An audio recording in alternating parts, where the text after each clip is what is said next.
Welcome back, everyone, to another episode of Fake Nerds Watch. This is for Star Trek Picard.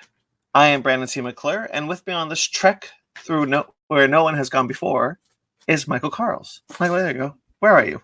Which way? That way. Over here. Hi. I got How you. you doing, everybody? Hi, Michael. Hey, thanks again for having me, man. Man. If you missed last week, or if you're a little confused at the format of this one, we are doing this over the interwebs because we do not live in the same city. Yeah, I know. Which is unfortunate. So you will not see the comfy couch that we are normally on for Fake Nerds watching. And when I am here, you're going to hear dogs and cats. So I'm sorry. Although, I mean, I do have a very nice captain's chair that I did buy specifically for the purposes of podcasting. So I'm very comfortable right now. Well, I'm on a bed, so, that works out. Hey, there you go. I'm going to show the audience, I was just showing Michael Karls my Locutus of Borg pop figure. And I was extremely jealous about it. You showed off that and a comm badge as well. Oh yeah, and my favorite comm badge design from Anavos in QMX, the commonly known as the Voyager comm badge, but it eventually became standard issue Starfleet. Yeah, I don't have anything cool to present right. Oh, actually, here I got a next gen. I got a couple of next gen books from back in the day. This one is called Strangers in Strange Lands. Yeah. I don't know if you recall this one at all. I've seen the cover. Yeah. It's not the best storyline, but it's still fun to read because it includes all of our favorite characters, right? Yeah. I'm more interested in the more excuse me, I'm a little sick today. I was just telling Michael, but I'm more interested in the more current Next Generation comics. I think they're a lot better. Yeah, they absolutely are a lot better, but at the same time, these were concurrently going on during the same time as the show. Nice. It's kind of neat seeing that. I mean, seeing where their mindset was. Sometimes what I'll do is I'll check the date as to when this book was made. Mm-hmm. Excuse me. And I'll try to I'll deconflict that with the show, see which season it was on, and kind of getting that same mindset. Like, hey, where are they in their head? Where in the Star Trek universe when this was made? So it's kind of neat in that respect. That is cool. Yes. All right. Shall we get into the second episode of Star Trek Picard? Yes, let's absolutely do it. Now, this one starts, shockingly, with the destruction of the Utopia Planitia shipyards. Yeah, and actually, right after our last episode, I watched that little short with Riley. Oh, yeah. And, I mean, it was very interesting to see. I thought it was a fun little short. It shed a little light and gave us a little bit more background, which I liked. It was good. Yeah. So the entering in this this episode got the destruction of Utopia Planitia. You get the they're not quite Datas. They're kind of like a little bit more sophisticated B4s, maybe. I think they're less sophisticated than B4. You think they're less? Yeah, so they keep talking about how, and Dr. Girardi, by the way, Alison Pill, still my favorite character. 100%. I love her. She's amazing, yeah. Yeah, I think that they're less sophisticated than before because they keep saying that specifically Singh's, Noonan's technology has been difficult to... Yes. Sorry, Sung. Singh was Khan. Khan Noonan Singh. Noonan Sung. And they keep talking about how his technology is it's difficult to replicate unless you have data, and B4 isn't as sophisticated as Data, but he's still one of his androids. So I still think it was that was, if B4 was an attainable goal, Data was not, and I don't think they reached the attainable goal of B4.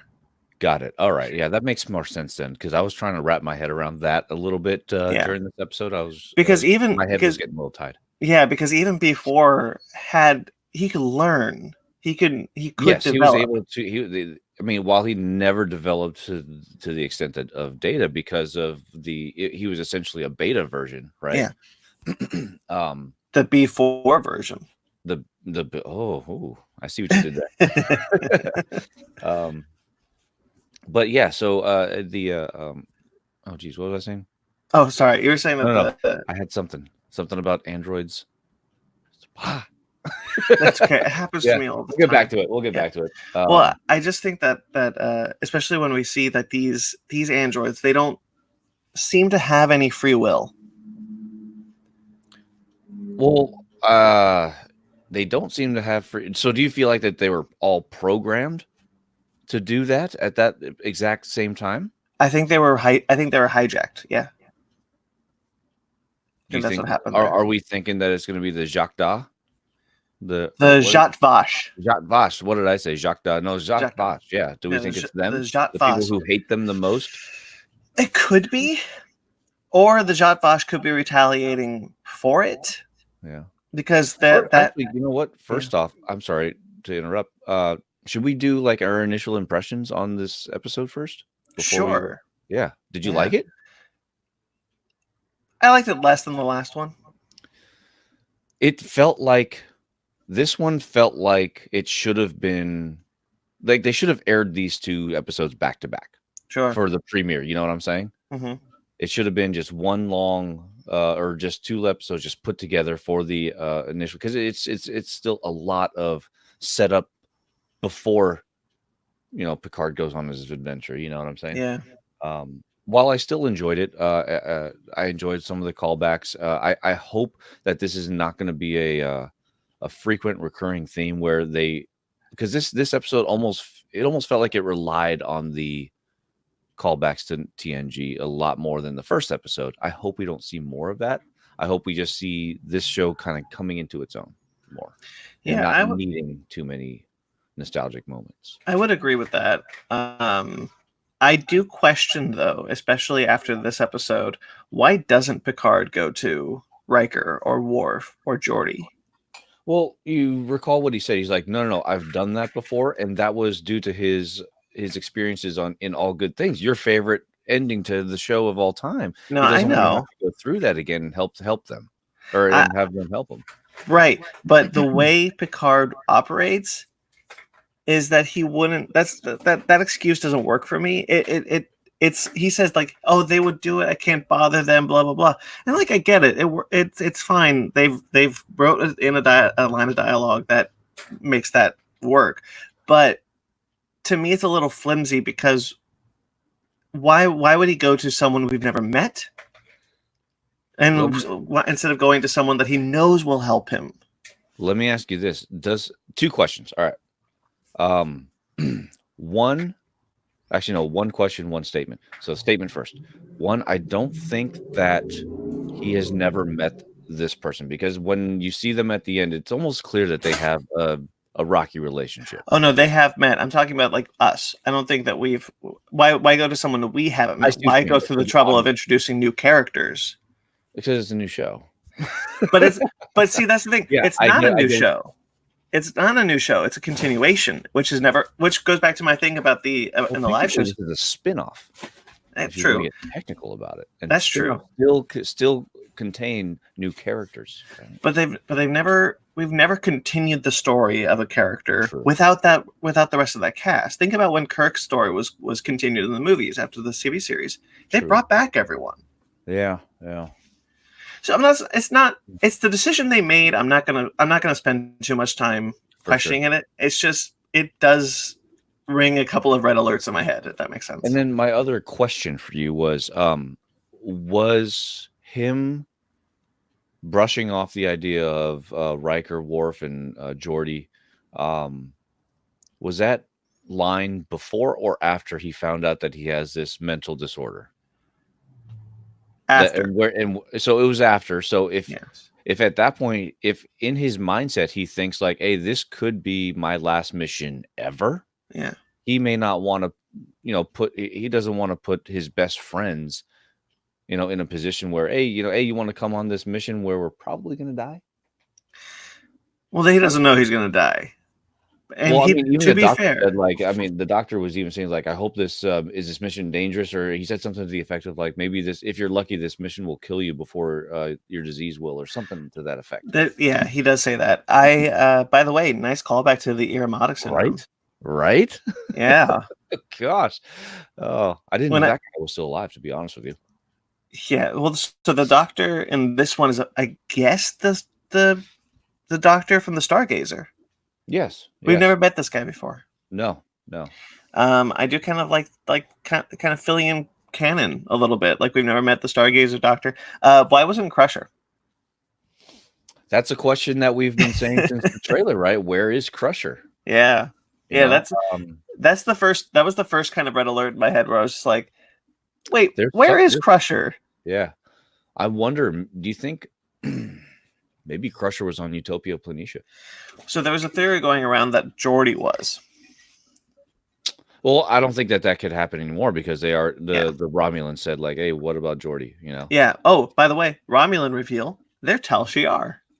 Yes. Hey, who called it? I did. You that did. was awesome. Yeah. Yeah. I like those characters a lot. Yeah. So let me ask you this. The Commodore, right? Commodore O. Commodore O. Now, these Romulans, they don't look like Romulans from the show. They're sexy Romulans. Yeah, but they look almost exactly like Vulcans too. So it's hard for me to distinguish. Is Commodore O a Vulcan or a Romulan? So she could be Romulan. I was kind of looking online and we'll see what people are thinking. Yeah. We think because of the line that O has been an invaluable what'd she say? An invaluable asset. Partner, yeah. I think it's likely that O is in fact Vulcan, just working with Romulans. Got it. Okay. But we are under the same assumption that the humanoid female that came in, she is Romulan. She's but Romulan. Has been altered. Surgically altered to look human, yeah. Got it. Which we've seen several times in Star Trek lore. Oh yeah. And the other way around. Kirk did it. Yeah, exactly. How do you feel about the Zhat Vash being introduced? I mean, like a secret part of this more secret society, I guess. Yes, the secret society. The super secret guys. Yeah. I mean, to be honest, unless they reveal something later on, I don't understand why they don't just make it the Tal Shiar. Yeah, I don't get it either. It's I don't know. It's something they're going back to your super secret societies that you hate. Well, it's more than that. So I talk about it a lot on the show. On our show, FakeNerd Podcast. I don't like the trope. Everything you thought you knew was wrong. Yeah. And that's exactly what the Zhat Vash are, where they're just like, I heard rumors that the Tal Shiar are actually a mask for the Zhat Vash. And I was just like, what? Yeah, and I hate that too, because they're almost retconning all of. I feel like this is one of my predictions, which I hope doesn't come true. I hope it's just something that gets flipped or whatever. Yeah. I'm wondering if the reason why the Romulans don't have any androids, don't study cybernetics, is because they have had encounters with the Borg years or maybe even centuries prior, right? And the Zhat Vash was somehow able to defeat them and or figure out a way to neutralize them. And at that point they said like, hey, we're going to make sure that cybernetics is off the table for all of Romulan future. You know what I'm saying? Yeah, I can see where that story could go. Yeah, I just have a weird feeling like that's the whole thing that kind of played into my head and started fitting into place. I hope I'm wrong, to be honest with you. I do too, because that would really mess with canon. It would mess with canon a lot, and it just seems like that's where they're going, just based on this one episode. Yeah, I mean, they obviously things could change next Thursday, whatever. But at this moment, this is what I think that they're going towards, and I hope not. I really like the investigation that he does into Daj's death. I really like that Romulan girl, Laris. I really like her. What else has she been in? She looks so familiar. She does, but I also like. So there's 2 F-bombs in this show in this episode. Yeah, something new. I don't think we've ever had an F-bomb in Star Trek. No, we haven't, except with Discovery. I could have done without it. Myself. I mean, it was interesting. It was surprising, and I'm like, I think she delivers the CBS All Access. Yeah, I think she delivers the best one. I think when she says those cheeky effers, I think that works. What I hate is when the Admiral says the effing hubris. talking to Picard. I just personally, Starfleet's supposed to be better than that. We're supposed to be more evolved in the 24th century. I 100% agree. That was not the Starfleet that we. I mean, that kind of makes me curious. Like, how did Starfleet change from the end of Voyager to now?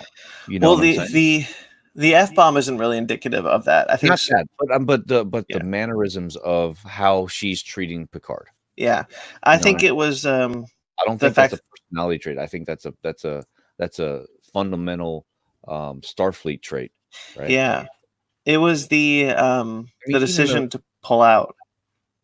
Of Romulan space that did it. But at the same time, like, I mean, there's a couple things that don't make sense too. Like, even the dude that gave him his visitor badge didn't know who he was. One, disrespected, and two, like, dude, he's the dude that killed all the that essentially, was quote unquote responsible for the Utopia Planitia disaster. Yeah. I have another issue with canon when it comes to the ships, the holographic ships floating in Starfleet headquarters. Where's the B and the C? Yeah, they don't. Just skipped. Maybe they're just doing like all the important enterprises. Maybe the C is responsible for peace between the Klingons. Yeah, that's true too. Yeah. It's screw it. I guess I don't know. Time as cheeky effers. And then hey, that's gonna be our new thing. This cheeky effers. Yeah, I thought that was a little strange. It probably because they didn't make a new model for the B and the C, but they did make new models for the D. Original and the D. Yeah, but it's the F-bomb line. I feel like is kind of indicative of how I feel modern Star Trek has gone. In which case, it has become more like 21st century people talking. And 21st century people acting, and not 23rd or 24th people acting. Yeah. Like that was like this is a species of people that prefer Shakespeare and classical music because they're all in public domain and they were cheap. Sorry, that's my cat. He just flew to the window. Because this is a species who prefers to listen to classical music and read Shakespeare, not pop rock music. Like, yeah, it is not it's not the same Star Trek, which is no, it's not. I mean, unless I really hope they don't again, but unless they do some major retconning with some what happens, like the history of Earth or something like that, or they kind of like go more into depth as to like what actual day-to-day life was for like the citizens, I guess. But and Deep Space Nine tried to do a bit of that. Yeah. But you know what I'm saying, though? Yeah, and honestly, it is just a stylistic change to the series. They are trying to appeal more to a more modern audience. I totally get it. It just butts up against the Star Trek that I know, and it's not necessarily a bad thing to do that. It's just a learning curve I'm having to do. I mean, like we talked about too in our lead up to this series, like we were thinking like, hey, maybe we're the old farts and we need to change with the times, That's true. We maybe we'll, I guess it's yet to be seen. Think about it. Star Trek in our heyday was Next Generation, Deep Space Nine, and Voyager, and all those guys that were TOS, loyalists. A lot of them found it hard to make that jump. Yeah. Right. Yeah. So who knows? Maybe this could be the next one, and maybe in 20 or 30 years we'll come around. I mean, honestly, I like it. There's no convincing me right now. I'm interested in what's happening. But the only reason we're interested is because it's TNG related. Yeah, that's true. I mean, think about it. I mean, I'd be willing to bet money on that. Yeah. Honestly, I probably wouldn't have seen it if it wasn't for Picard. Mm-hmm. But maybe it becomes my gateway. But let's get back to the episode. Yeah, sorry. Tangents. I missed Daj. I don't think Soji is as interesting of a character as Daj was. He's not at all. I mean, because we've seen the deception of the Romulans before, and this is just like a modern way that they're doing. Like, like we're going back to this modern thing. Yeah. But I mean, I feel like I've seen this story before in other media and other movies with Dodge, her not knowing that she's an android. Yes, we've seen that story once before with Data's mother, right, in the show, but not to this extent, right? Yeah. Where it was actually someone that he made. I like Soji. I like the actress. I just question, especially now that we're kind of getting to know Soji a bit more, why kill Dodge? We were so invested in Dodge. Well, I mean, you got to think like anytime they kill somebody in the very first episode, that's going to be a story arc for the entire first season, or maybe first half of the season, whatever it is, however they break it up. But I just question if it had to be. I feel like, I mean, I'm hoping history will repeat itself in the sense that it will be explained full circle once we get to the end. Yeah, that's true. Hoping. So they call the Borg cube the artifact. The artifact, yes, and they have a bunch of Romulan guards and they tell people like, hey, you can. I guess it's like a studying place or whatever where they can go in and they help reanimate. I guess the Borg collective. Yeah, now I want to talk about the Borg thing. I really like it. Really lines up. The Borg assimilated hundreds of thousands of millions of species. And I really like that they are right now encountering Borg that they've never met before, species they've never heard of. They are just deborgifying because the nameless, because the Borg has severed itself from this Borg cube has been severed from the collective, which means there is still a collective out there. Sorry, Janeway. Yeah.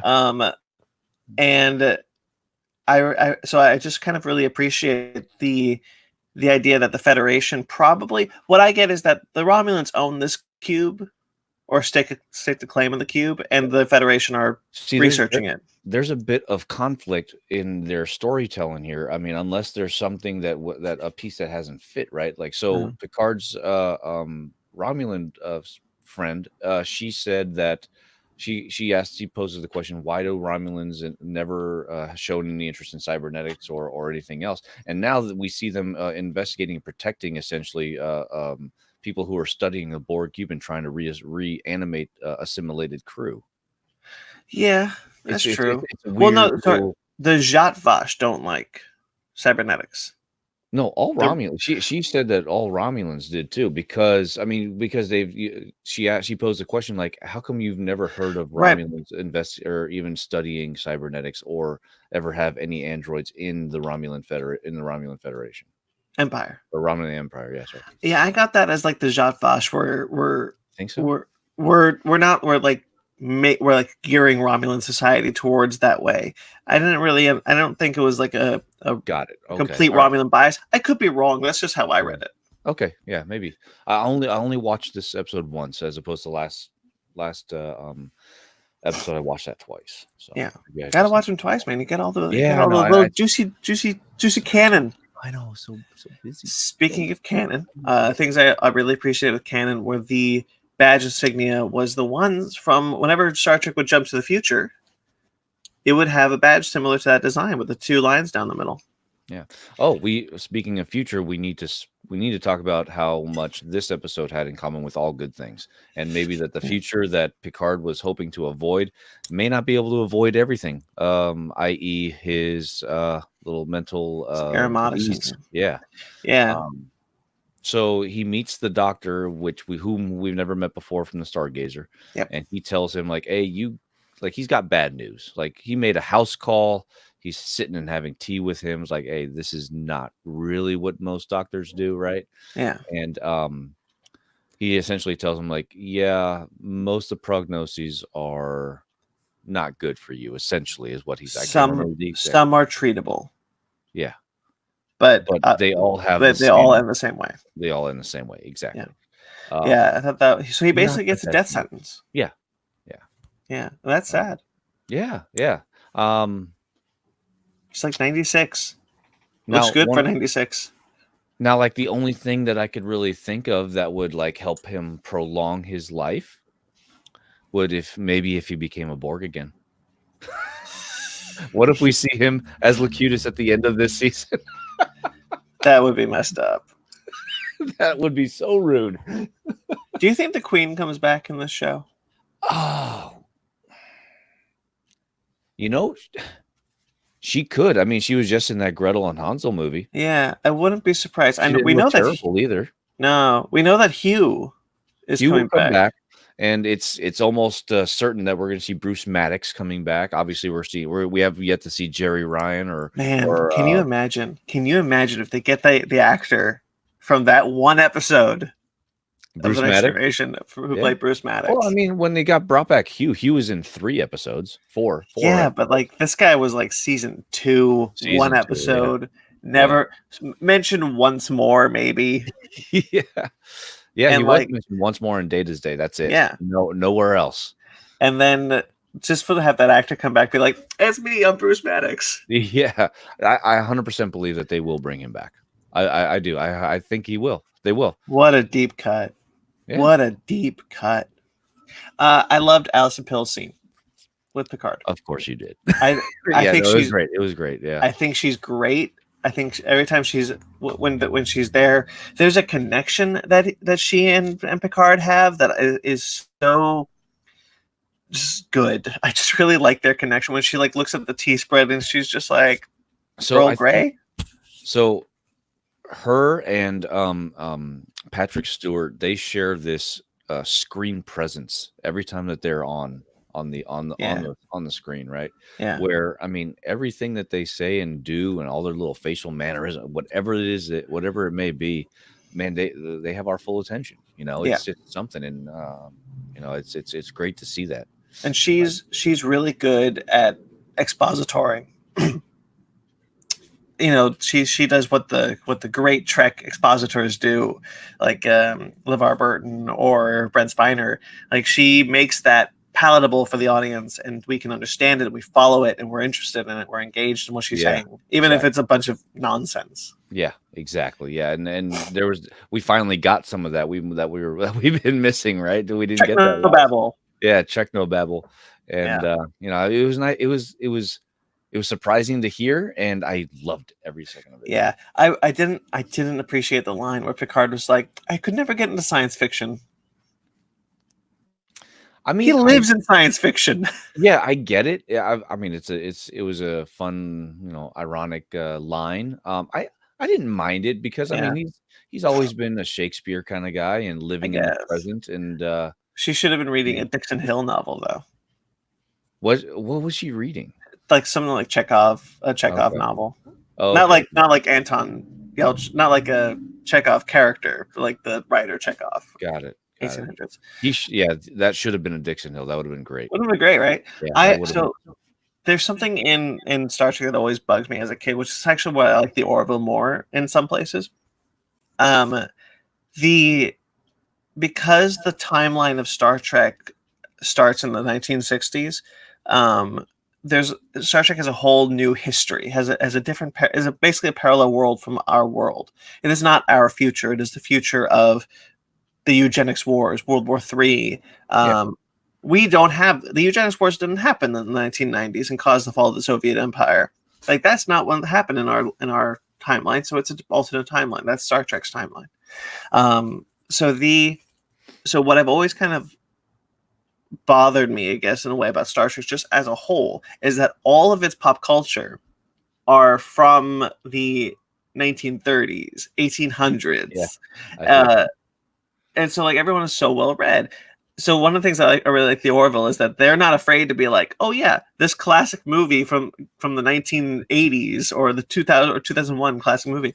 Yeah. That's what, but because Star Trek had to deal with a lot of public domain back then because it was cheaper on the network. To be quite honest with you, I don't know if I would really continue to watch Star Trek if they threw in like a classic Katy Perry song. So I don't know. I'm not saying something like that, but something like a Dixon Hill, or if the book that he was reading was something that was published like this year. Oh, yeah. Like any book published this year, like a Jack Ryan novel. Like I would have either Jack, or even doesn't have to be this year, or maybe like even something like a Shining, or one of our classics of our time. Because or even make up something, because it's it's 400. It's almost 500 years in our future. Yeah. Like, how is that? How is Chekhov still a popular novelist 500 years in the future? Oh, yeah. And that's just Star Trek. That's just the world I have to buy into to love this franchise. It's just something that I always talk about. So yeah, so she gives Alice. So Alison Pill gives him all the research that she has on that Bruce Maddox did with the work. Let's talk about Rafi. Yeah, let's do it. So it's a good point that I want to say. I read the Star Trek Picard Countdown 3-issue series. Just first things first, they're both Tal Shiar, like we said. Right? Yes, Zhavan and Laris. Yeah. I really liked the investigation sequence in her apartment. I thought that was a good sequence. Yeah. But Picard needs a ship. He has no way to get a ship. The Admiralty will not reinstate him in Starfleet. That's another odd thing to me. Like, how is it that this guy doesn't have his own ship? Like, not even like a little cruiser or something. You're probably not allowed to. I think so. I mean, I don't know. Why doesn't he have his just weird, his own? Are there privatized ships in Starfleet? I mean, we saw the taxi. I guess it's first. That's a shuttle. Star Trek taxi. Yeah, but that's even if you had a shuttle, or even like the, some kind of like yacht, like the captain's yacht or whatever. That's a good point. Do they have just privatized ships? I mean, you'd think like if he has that giant vineyard, I mean, real estate's got to be expensive there. He's doing well. Why doesn't he have his own ship? Yeah. Well, I mean, why can't he just buy his own ship? Well, there's no money in the Federation. Oh, that's right. Yeah. There's no money in the Federation. Yeah, that's right. So he's not paying his workers. They're doing it for fun. That's so. Yeah. Okay. That's weird too. Yeah. Okay. It's a weird thing to think about. No money. Yeah. I think about it all the time. No money. Yeah.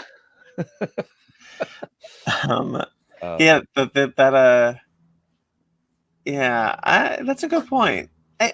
Probably he didn't think he would need it. Yeah, I guess. Yeah. He's regretting it now. But he needs a ship. Oh, that's another hole too. Like, even if he's even if he rejects going to Riker, Geordi, or Worf for help, can't he at least just go and ask for a ship? Yeah, but to who? I think what he wants. I think he wants it to be a Starfleet mission. He wants to. He wants to be. He is regretting leaving Starfleet at this point. Well, that too, but maybe he wants to open Starfleet. Well, no, yeah. Well, maybe he just wants to try to open Starfleet's eyes to what. Yeah. I guess I don't know. I'm thinking out loud at this point. Either way, the Admiralty will not reinstate him. I do really like crew. Is just like I just need a small warp capable ship with a small crew. And if you think that it's too conspicuous for me to be an admiral, you can demote me. I'm like, dude, read the room. Yeah. And like she honestly, like outside of the hubris line, outside of the effing hubris line, which I don't think he needed. I think she's right. Like, yeah, he went on Federation News and blasted Starfleet. Yeah.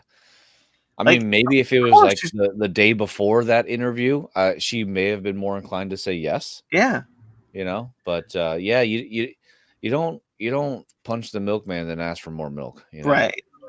So like, I do think she's right in that respect. That yeah. How dare you? Right now, of all times, how dare you do this? But she also gives us, before we get to Rafi, I forgot to say, she gives us valuable exposition that the Federation was willing to let the Romulans in, but 14 species were going to pull out. Yeah, if they did, and I thought that was very interesting because it wasn't Starfleet's fault. They were stuck between a rock and a hard place. When you think about it, who are the Romulans in constant war with? Like the Klingons, right? Yeah. I wouldn't be surprised if some of those 14 were huge allies to the Federation. You know what I'm saying? Oh, we get a mention to the Gorn hegemony. Yeah, that was cool. Like little things like that. Like, I mean, if I'm coming from like I guess like a tactical standpoint, then yeah, like I would side. That's playing devil's advocate with on the side of the Federation. Like, yeah, I get it. They're playing on the needs of the few. That's exactly what they're doing. Right. Yeah. But at the same time, like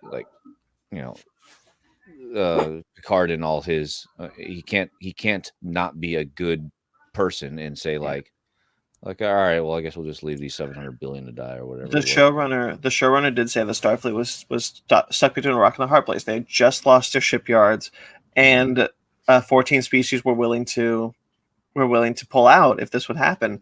So it became the needs of the many outweigh the needs of the few, and the few ended up being the Romulan species.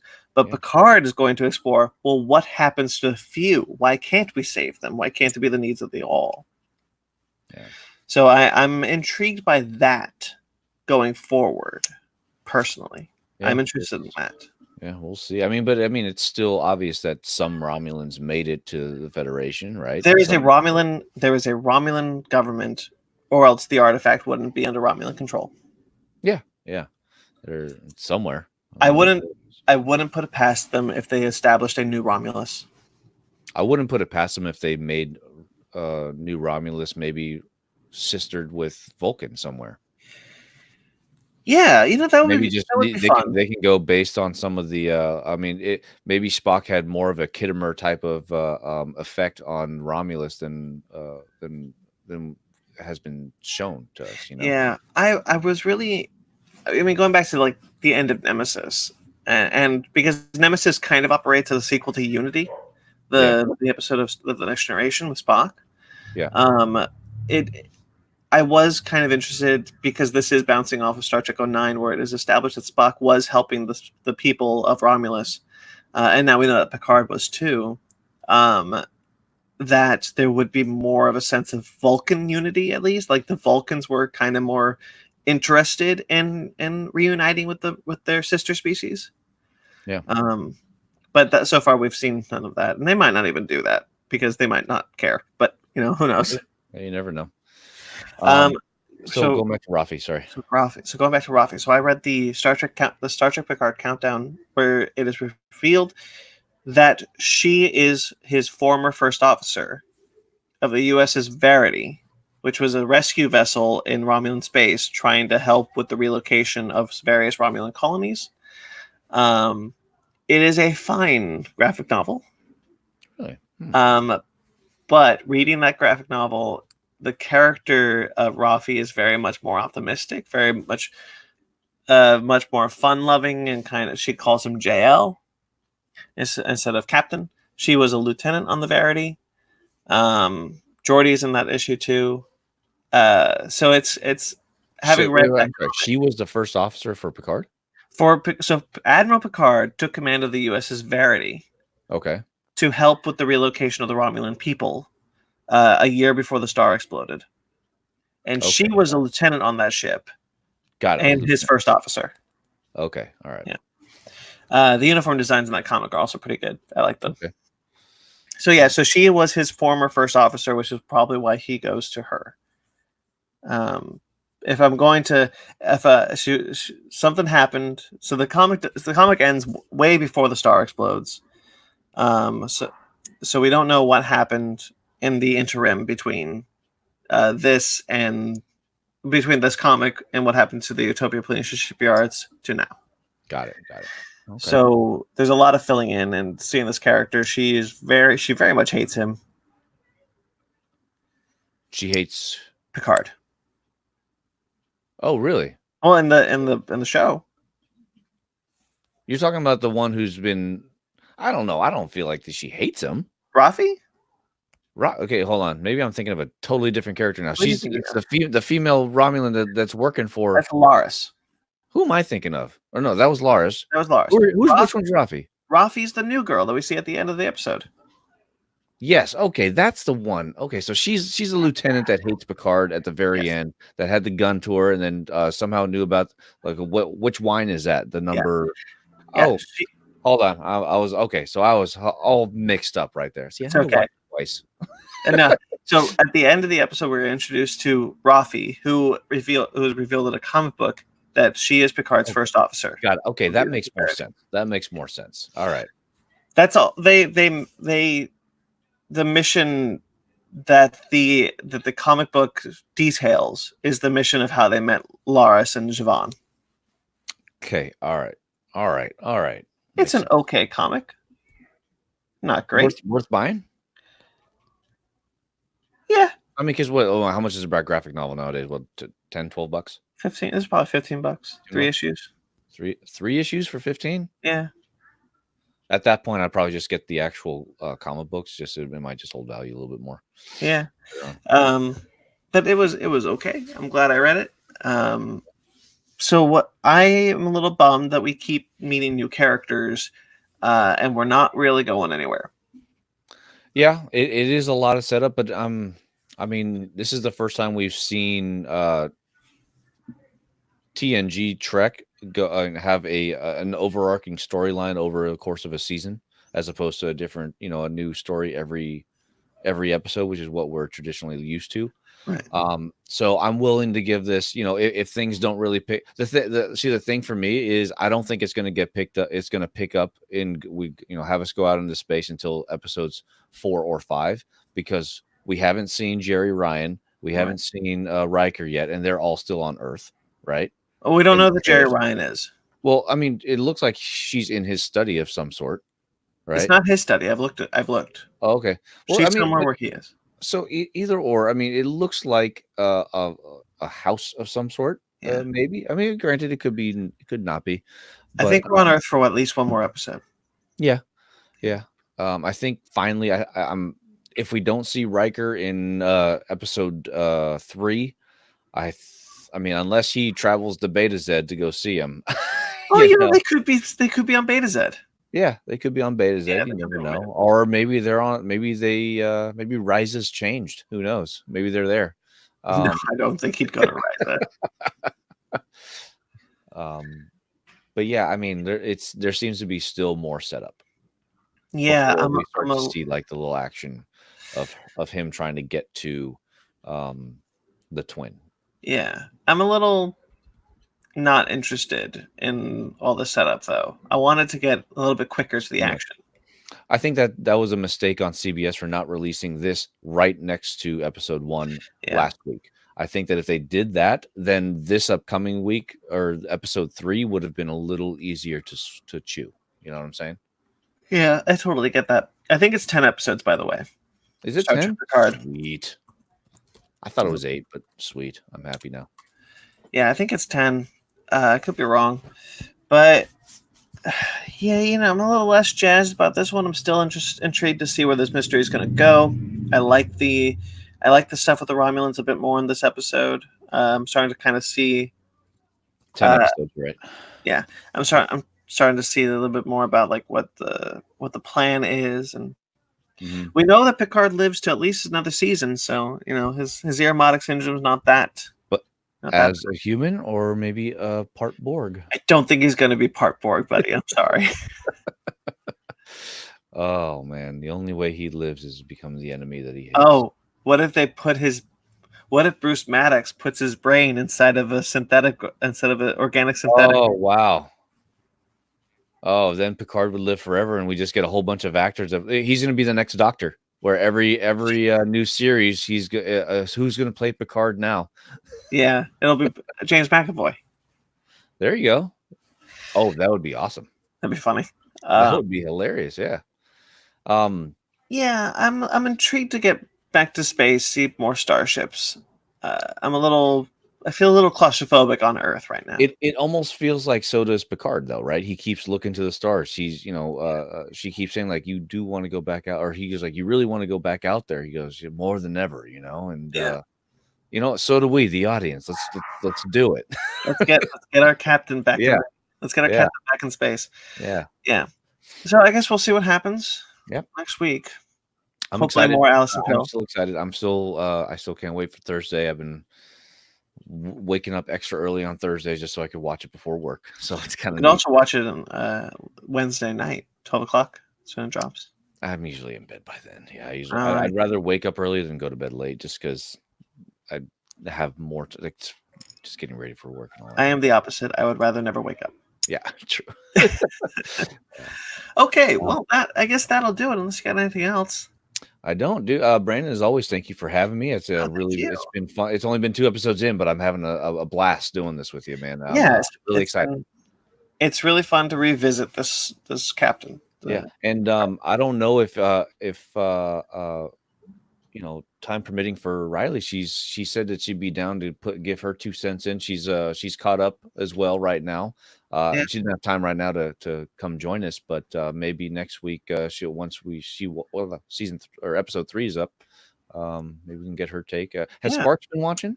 No, Sparks has not been watching. Okay, he will probably watch Next Gen first before he watches. And you know what's funny is actually, I asked Jackson from Bored and Annoyed if he's been watching Picard, and he said that he started watching Next Generation. He said he wants to finish that before Picard as well. So, there you go. Yeah, maybe a future team up with Sparks and Jackson. Yeah, that'd be fun. Yeah, okay, so let's get the plugs out of the way. Michael, you are part of the Downright Nerdy Podcast. Sure, yeah, I got one of those awesome shows, and we're by the time this aired, we had just finished our 49th episode, and this upcoming weekend will be our 50th. And actually, if you guys can, make sure you guys click that little like, subscribe, and actually hit that notification bell too, because this upcoming weekend, when we announce our 50th, we're doing a really, really big giveaway milestone type of video on our YouTubes. You're definitely not going to want to miss it. We're giving away a ton of stuff, and it's going to be big. That's awesome, dude. That's awesome. Congratulations on 50 episodes. Thank you so much. I appreciate it. Yeah. His information will be in the link in the description. It will be in the description below. So definitely check that out. Like and subscribe on this video, please. And we are part of the Fake Nerd Podcast, family of podcasts. I like to say we're a family podcast. We got Basement Arcade on this channel. More Fake Nerds watch for Watchmen or Swamp Thing or The Boys, whatever you're fancy. This week on the Fake Nerd Podcast, which comes out every Sunday when I'm bothered to get it up on Sunday, we are talking about pirating comics. We're going to talk about the how to pirate. No, I'm kidding. Somewhere Ryan is pulling his hair out. Ryan just like, what? And upcoming stuff for the Fake Nerd Podcast, we have an interview with Marc Guggenheim, the former showrunner of Arrow and the executive producer on the Arrowverse TV shows. Heck yeah. And he's a friend of mine from the comic book shop days. Oh, neat. So that'll be a lot of fun. We're going to talk to him about Crisis on Infinite Earths and the end of Arrow. Okay. So definitely stay tuned for that one. We have a review of Jedi Fallen Order, the video game, coming up, and that's all we got so far. And next week had a as your most recent book club, I think. Did you guys do Shirtless Bear Fighter? We did do Shirtless Bear Fighter. Yeah, check out that episode. Yeah, that's a blast of a comic. Fun. So definitely check out those both of our shows if you're watching this one. We will be back next week with episode 3 of Star Trek Picard.